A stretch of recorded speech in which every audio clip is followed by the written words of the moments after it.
from the College by the Lake, Coeur d'Alene, Idaho. Local, regional, national, and international guests discussing the issues and topics affecting the way you live are on Forum, the North Idaho College Public Forum, with your host and moderator, political scientist Tony Stewart. Welcome to today's program. There is an ongoing discussion, and I suppose one should say a debate that has been taking place for some years about what is the future of the wild salmon as they try to spawn up these streams, and therefore they have this conflict with the hydroelectric dams of which they must overcome those obstacles. And there are people on both sides of this issue, and in the future we are very happy to discuss the different positions. Today on our program we welcome Jim Baker, who is with the Sierra Club. As a matter of fact, he is the Columbia Basin Field Director of that organization's Pacific Northwest Wild Salmon Campaign. One of the titles that's used in his discussion with people on the other side of the issue, dams and salmon, can they coexist together? Mr. Baker, welcome to our program. We're pleased that you came by to have this interview with us on an important issue that involves many people here in the Northwest, and we look forward to asking you a number of questions. Tony, thank you for the opportunity to talk with you and your viewers today. And as always, I'm very pleased to have regular panelist Janelle Burke, who is an attorney in the state of Idaho, and we shall ask Janelle to commence the questioning on this important subject. This is a very interesting subject, and it's one that a lot of people know a little bit about but don't know a lot about. And so for the benefit of our viewers, I'd like to ask some basic questions. When we talk about salmon, are we talking about just the salmon as a fish, or are we talking about other species of fish as well? So there are 6 species of salmon in the Pacific Ocean. The United States has enjoyed 5 of those species, Chinook, coho, sockeye, pink, and chum. There are, in addition, a number of other fish species that are part of this debate. They're not talked about nearly as frequently as they perhaps should be.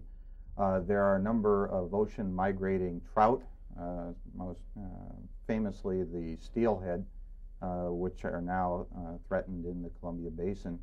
There are, in addition to these ocean migrating fish, sturgeon, lamprey, a number of fish species which are declining rapidly in the Northwest and in the Columbia Basin, and are, while they aren't talked about as often as they should be, are very much a part of this debate. When we talk about rivers, are we talking about just a certain number of rivers, or are we talking about rivers and streams, and how do you define those? A garden variety Chinook salmon, such as the endangered Chinook in the Snake River Basin, have a remarkable life cycle. They are spawned high in the headwaters of freshwater streams, migrate down to the sea after a year or up to 2 years in that fresh water, become saltwater creatures, grow to enormous sizes, which is why these fish are so prized for the fishing industries. And then by some means we dimly understand, can find their way 1,000 miles back up those streams and spawn the next generation within a football field of the place where they were spawned. It's a remarkable life cycle, and while we don't understand all of its intricacies, we do know that genetics is a very important part of making these fish capable of finding their way from freshwater to salt and back again. So the salmon, for instance, that spawn in the Snake River Basin that are endangered are the only salmon that are capable of duplicating this miracle, spawning the next generation and making sure that central Idaho, northeastern Oregon will have Chinook salmon in the 21st century. We cannot, for instance, take a Chinook salmon from Alaska, throw it in one of our streams, and expect it to come back and have its progeny come back. Simply cannot happen because of very specific genetics in these fish while they may have the same, or may come from the same species, they are genetically differentiable from stream to stream. And that's why this debate focuses on specific watersheds. In other words, the fish can't go down and then come back and go to another stream. The fish has to go back to the stream in which he was spawned. Yes, and if that does not happen, that particular breed of a Chinook or a sockeye will eventually, in some cases very quickly, wink out, will never be seen again. There's an awful lot of discussions about the technology that's being used to try to solve this problem. And again, I agree with Janelle that there's a lot of information that's, as to detail, has not been out there to the extent that we'd like to put it out there with this program. Can you tell us what some of the options that there are, or at least they've been proposed to deal with? Can we keep the hydroelectric dams and also find a way for the salmon to get back each year for their existence and for the spawning? Just run us through those different options that have been proposed. Well, the salmon runs in the Snake River Basin were listed under the Endangered Species Act beginning in this decade, and now all ocean migrating fish in the Snake River Basin are protected under the Endangered Species Act. These listings for the fish are not something that came out of the air overnight. There has been a long, steady decline of ocean migrating fish, steelhead and salmon, in the Snake River Basin. So there has been an ongoing debate amongst the experts as to how to reverse that decline. We're now seeing perhaps the conclusion of that debate. The research has been going on by biologists for well over 30 years, trying to make sure that dams and salmon can coexist. What we now know from biologists is that the predominant, not the exclusive, but the predominant toll taken on those fish comes at those dams.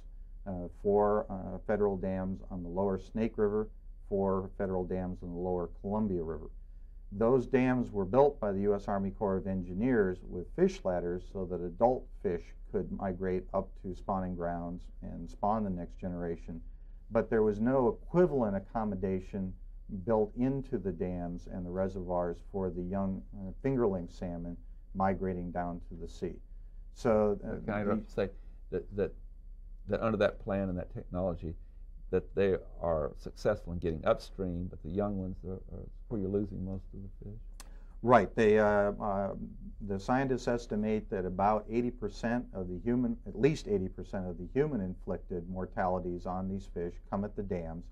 Most of that mortality is associated with the inability of juvenile fish to safely migrate through the reservoirs and past the concrete of the dams.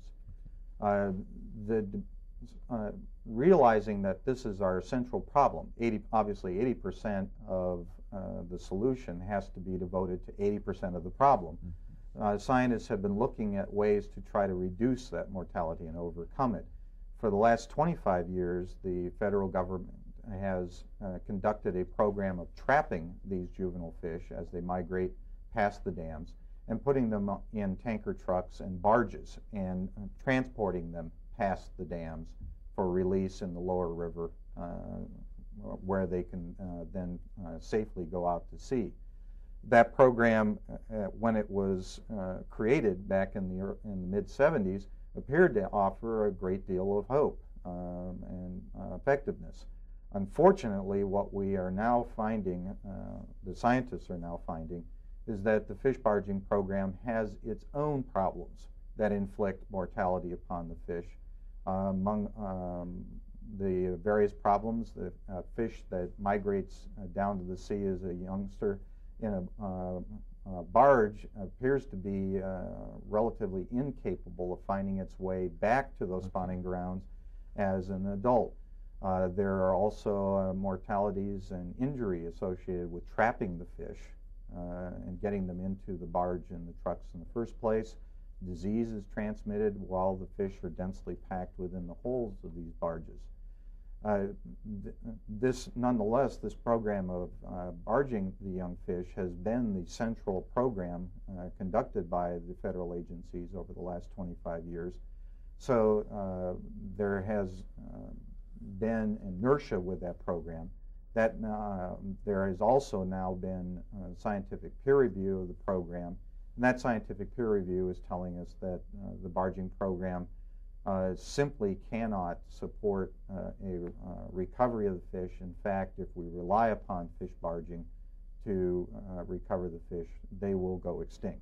We need at least an 8-fold improvement in the effectiveness of the barging program. Scientists are telling us now, after 25 years, it's just not reasonable to expect that kind of increase. Do the data indicate that of the juveniles that are barged and go out to sea and that survive, what percentage of those do come back and are successful in getting back upstream? The scientists are universally telling us now that we must see a survival of those young fingerlings called smolts that reach the sea. We must see a survival rate of at least 2%. In other words, for 100 smolts, at least 2 adults returning on the spawning run if we want to make sure that the salmon in the Snake River Basin do not go extinct. If we want to rebuild the run so that you and I can cast a hook at them, the other fishing industries can go back to work, we're going to have a 6% survival rate. The various tests that have been done over the last 15 years are universally telling us that the survival rate for the barged fish is down around 1/4%. That simply is not going to prevent an extinction. Thank you. Jen Helberg. Well, what is your plan then for improving this number of fish who can live to adulthood, the number of smolts who become adults? Well, the Sierra Club takes its direction from biologists who are independent, who have no other thought than for the good of the fish. Those biologists are not very common. The stakes are very high. Salmon are very valuable to the fishing industry. The dams are very valuable to a number of industries around the Northwest. And so there has been a lot of money put on the table to hire PhDs. We've had very conflicted and dueling biology in the Columbia Basin around these fish runs for a long time. So it's not all that easy to find a biologist who we think is credible, who is above this fray of politics. As the extinctions of these fish have loomed closer, fortunately our governments have found a real need to isolate and insulate biologists from this political fray. We've had a number of blue ribbon reports now from the National Academy of Sciences, a body called the Independent Scientific Group, which was impaneled by the Northwest Power Planning Council to make sure that it was insulated against the politics. Those reports have all come out in the last 4 years. All have told us that what will work for the fish is a healthy ecosystem, particularly free-flowing rivers. These scientists know this because we do have examples around the Columbia Basin, around the Northwest, of healthy, fishable salmon, wild salmon runs. In the Columbia Basin, most notably the fall Chinook run in the Hanford Reach, which still sustains a harvest, while other runs very nearby in the Snake River Basin have continued to decline. Looking at that run and other healthy runs, the scientists are telling us what these fish need are free-flowing river conditions, very healthy river ecosystem, and technological fixes like fish barging simply aren't going to work. So what do you mean by a free-flowing river? To what extent does that mean removing all the dams? These scientists tell us we don't need to remove all the dams. Can dams and salmon coexist? Yes, just not all of the dams. The scientific judgment that is coalescing even as we speak today is that we can, in the next century, have the vast majority of our dams, but we're going to have to consider seriously restoring the river, partially removing the 4 dams on the lower Snake River, lowering the vertical elevation on the John Day Reservoir on the lower Columbia, if we intend to have salmon runs in the Snake River Basin and the upper Columbia watershed in the next century. This is not a conclusion that the Sierra Club or I have greeted joyfully. We have reluctantly concluded that that's where the debate is going to have to go. Fortunately, these scientists feel if we make those kind of changes in the hydropower system, the fish will survive as species and actually will rebuild to fishable numbers, so that we can have hopefully that win-win solution in the 21st century of a valuable, vibrant economy based upon dams, agriculture, irrigation, cheap hydroelectric power in the Northwest, and have the benefit of recovered fishing industries within the Northwest. You've given numbers in response to Janelle's question, and you've indicated 4 dams on the lower Snake and 1 modification on the lower Columbia. Let's back up and say, how many dams do we have now before we'd even talk about the possible removal of any dam, and therefore what percentage of dams would be removed?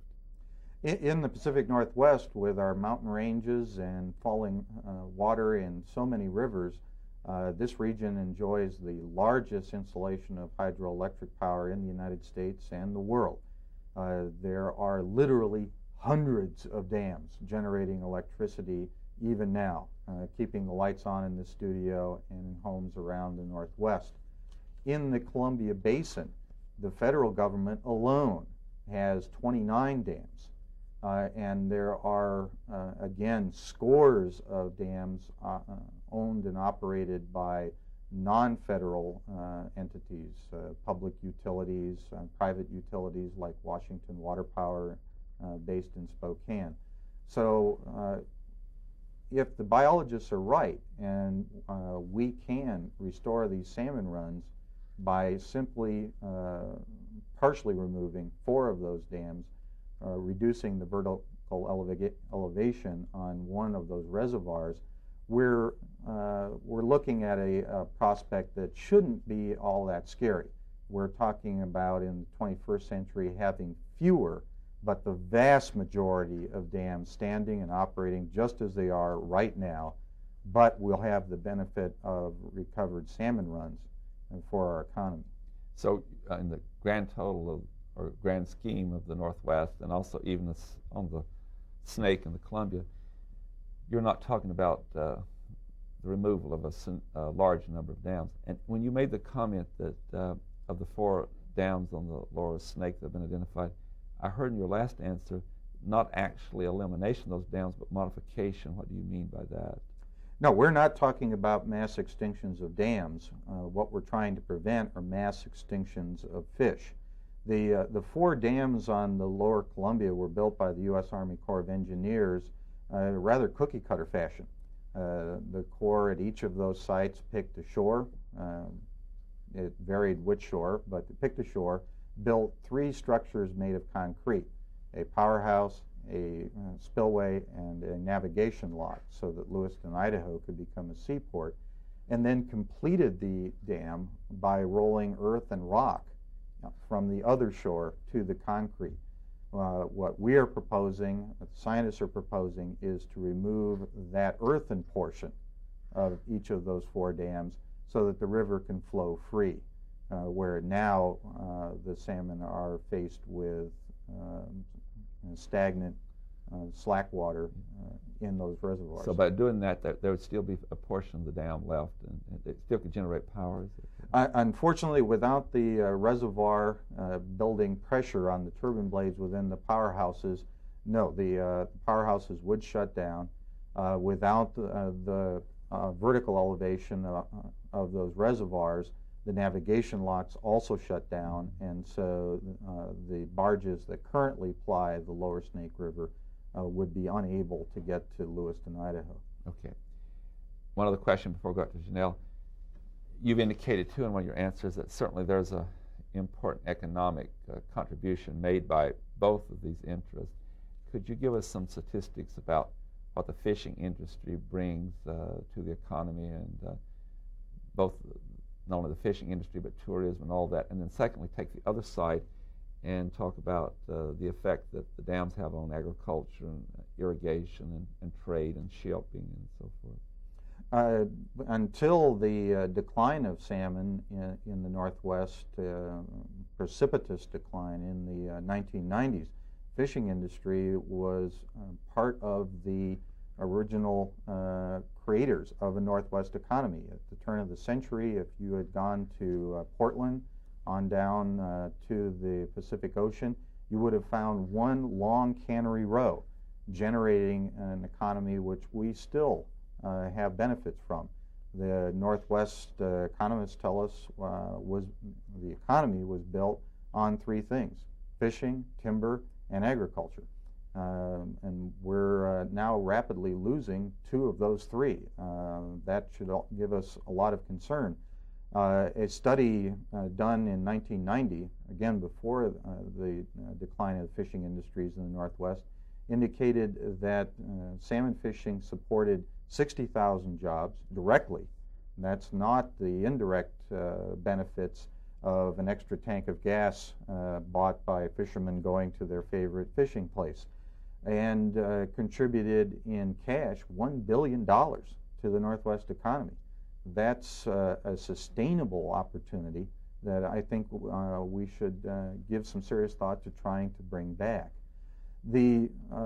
The four dams on the lower Snake River are big dams, and they have done miraculous things, such as making Lewiston, Idaho, 400 miles from the Pacific Ocean, a seaport. On the other hand, there are a lot of things those dams don't do, and that's important to bear in mind. For example, the dams make no contribution whatsoever to flood control. They're simply, by design, incapable of preventing floodwaters from going on downstream.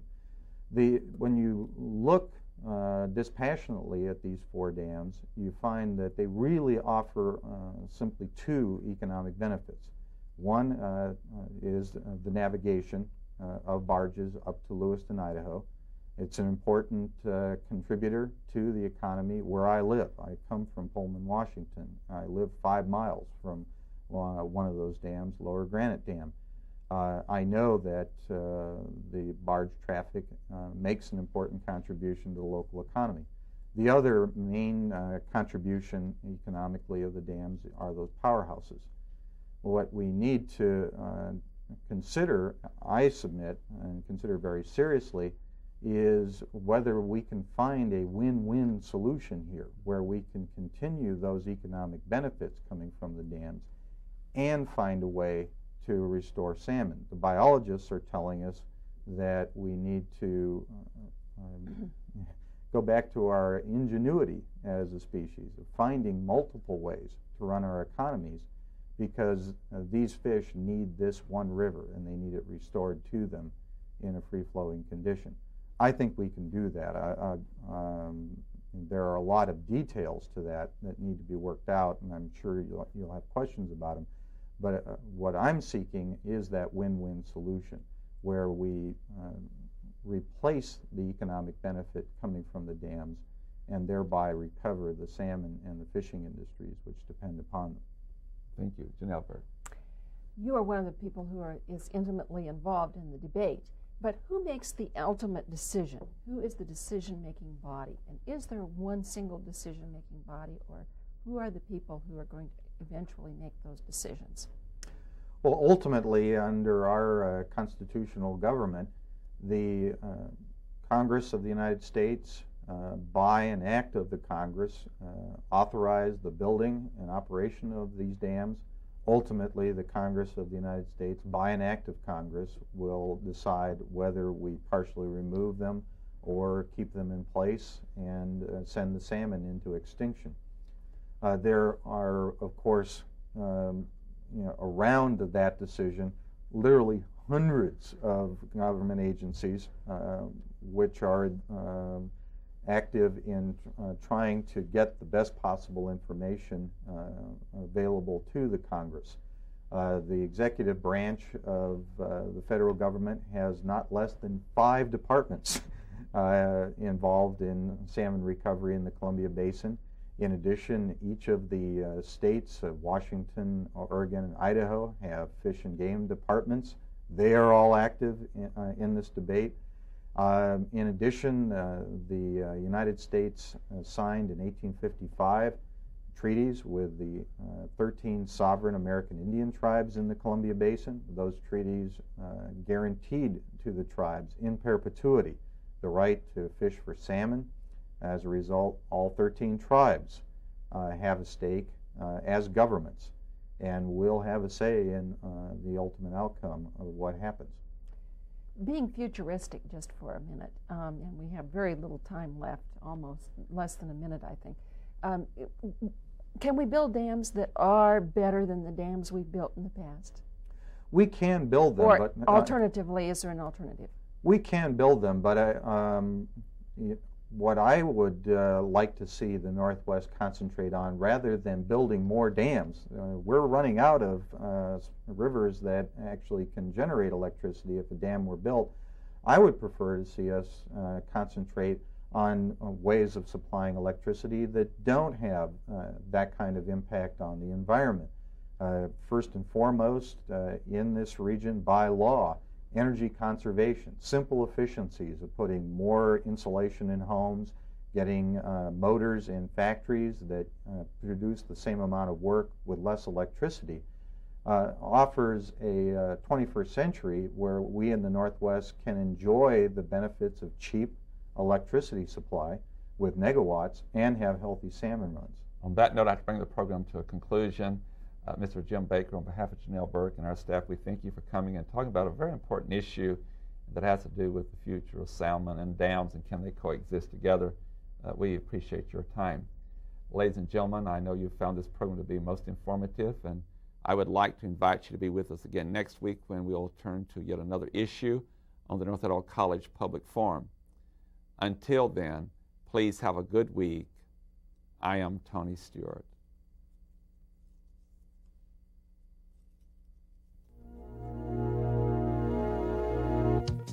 The North Idaho College Public Forum was videotaped live from the studios of Instructional Technology on the campus of North Idaho College for viewing at this more appropriate time. We invite you to join us again next week for another all-new edition of the North Idaho College Public Forum on this public television station.